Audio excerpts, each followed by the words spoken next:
Let me explain how I got here.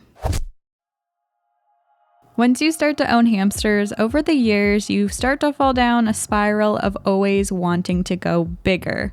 So after being frustrated with Penny's cage layout, I said, you know what, it's time to get the drill out. So I headed to Home Depot and picked up some more Aspen Pure Bond plywood. Remember, not all plywood is safe for building cages with, so do your research. So the base of the cage is going to be 2 feet wide by 6.6 feet long. Now for the glass, I originally had called the place where I got my past glass from, and they no longer sold custom glass. So I called another place, and essentially they wanted $160 for the size I wanted, and I just didn't want to spend that. So instead, I saved myself $60 and bought 2 of the IKEA Complement glass shelves for $100. And to be honest, they look really cute framed in like that. I had some wheels from Night Angel, which are amazing quality, and if you just unscrew the base of them, you can then use them for any projects you want, not just with their cages.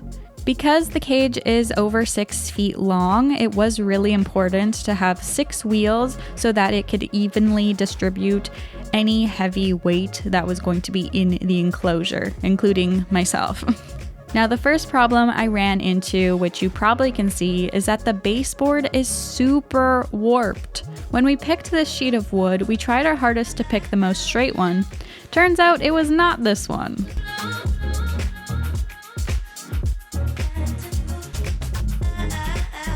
Anyways, because I didn't want anything to go to waste, I decided to use Penny's old cage for the sides and lid of the new cage, which means time to take everything apart. With JJ's help, of course, he made sure to supervise me in the demolition process.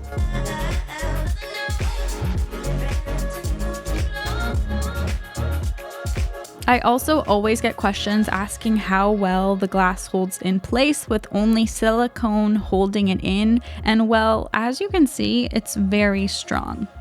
And if you are wondering, Penny is temporarily in a bin cage while this was being built.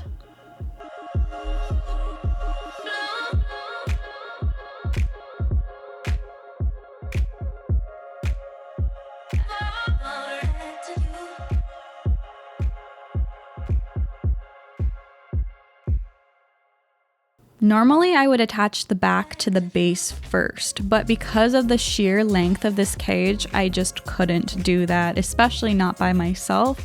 So I had to get creative and start with the sides. I made sure to drill pilot holes first, as per everyone's recommendation from the last time, to prevent splitting the wood.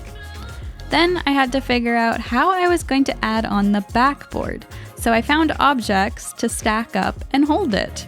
And yes, I know this is probably more of a 2-person job, but I have zero patience and fully believe I can do anything myself, which I keep proving to be true.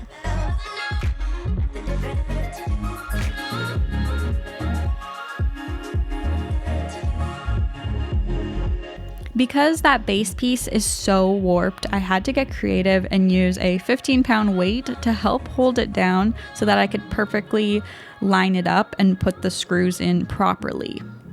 Then I flipped it over, and the warped board did not straighten out as I had hoped. So I had to change plans and switch the wheels to the backboard and make that the base. Next was the super fun process of getting it into the room. I also would not recommend anyone do this by themselves, but you know, I already did it and I had to celebrate it, of course.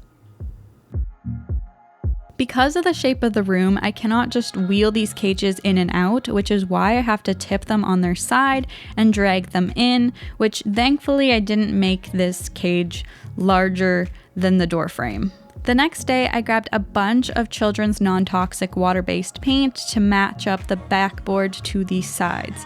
I used a roller brush, which works so much faster than just using a paintbrush.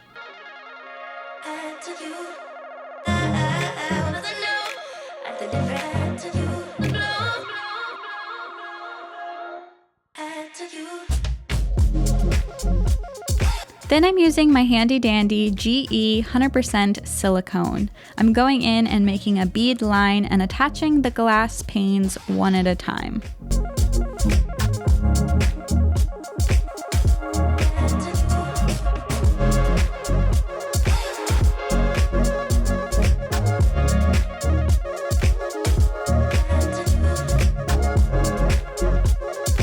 Once those are in place, I let them set a little, and then I'm going back in and adding silicone to the crevices around the panes, which will also help keep it in place, and then I'm going to let that cure for 24 hours.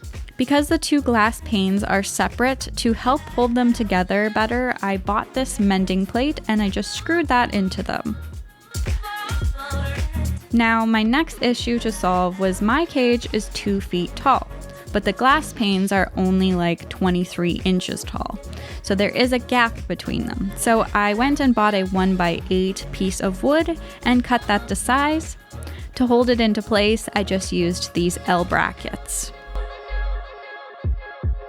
Moving on to the lids, I am using the one on the left from Penny's old cage, but because it's only 4 feet long, I had to make up an extra small lid, which I think will be nice in the end. Then I'm just using some hinges I bought and attaching those onto the lid and then the cage.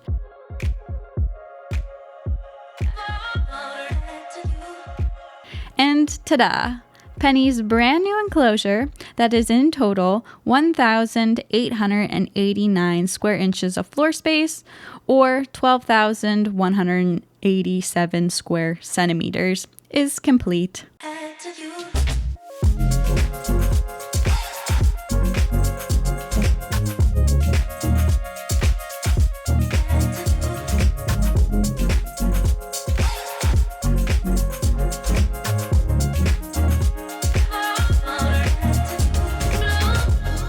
Getting the thumbnail photo was terrifying, but it's easy to say that the enclosure can hold a decent amount of weight. So stay tuned for next week's video when we actually get to set up the enclosure. Thank you for watching, and I'll see you in my next video. Bye!